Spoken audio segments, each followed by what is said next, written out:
በዚያ ታፈራራ ይኸውልህ የእግዚአብሔር ቃል አትበል።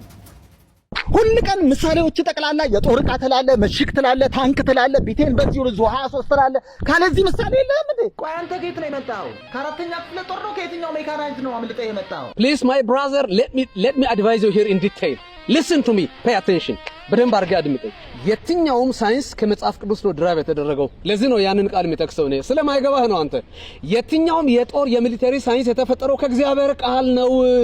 እኔ ሳስበው እንደው አድምጠኝ። ቆይ የቀድሞ ጦር ነህ፣ ጡረታ ተከልክለሃል። እውነት አውጣ።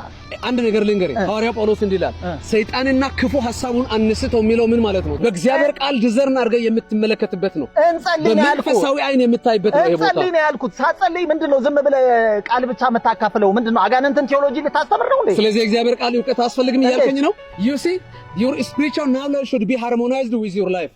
ከህይወት ጋር መዛመድ መቻል አለበት። የምታውቀው የእግዚአብሔር ቃል ንግግር አትናገር። እሺ ትናንትና ያደረኩልህ እኔ ነኝ። የመጣች ሴትዮ ወሰደች የመብራት ገንዘብን ልትቀበል እንደገና ኢየሱስን ከውስጥ ልታጠፋብህ ቺፕስ ሊያስቀብሩ ሲሉ በእኔው ነው የደረሰብህ። በፍጹም አታደርገውም። እኔ አሰቀለው ነበር። በላን ሂድ እባክህ። Pay attention, listen to me carefully. አየህ በደንብ አድርገህ አድምጠኝ። የእግዚአብሔርን ቃል ግዘህ ስጥ፣ አንብብ፣ አሰላስል። Unless and otherwise you may miss the central message of the gospel. አየህ የእግዚአብሔርን ቃል የምትሰጠው ከዚህ የተነሳ ነው። You have to consider the word of God with your life. የራስ ጉዳይ ነው። ና please. አየህ አንተ ሁሉ ጊዜ አጥል የሆነ ነገር ዲሳይድ አታርግና አትደንግጡ። እኔ በጌታ ነኝ፣ ሀብቴም እንዳለ ነው እና አንድ ሁለት ቀን በዚህ ስታልፍ ቤትህን መግቢያህን አይቼ ነው። ሌላኛው ቀን ደግሞ የምታገለግልበትን አጣርቼ ነው የመጣሁትና በጣም ነው የተገረምኩት። በዚህ ዘመን እንዳንተ አይነት ሰዎች በልብ ወለድ ዓለም ካልሆነ በእውኑ ዓለም ይገኛሉን?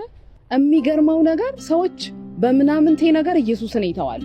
አንተ ግን ጥልቅ ችግር ውስጥ ሆነ ኢየሱስን አልተውከው እና ይሄ በጣም ስላስደነቀኝ በጣም ስላስገረመኝ መጀመሪያ ልሰጥ ከነበረው 50 ሺህ ብር ጨምሬ 300 ሺህ ብር አድርጌዋለሁ።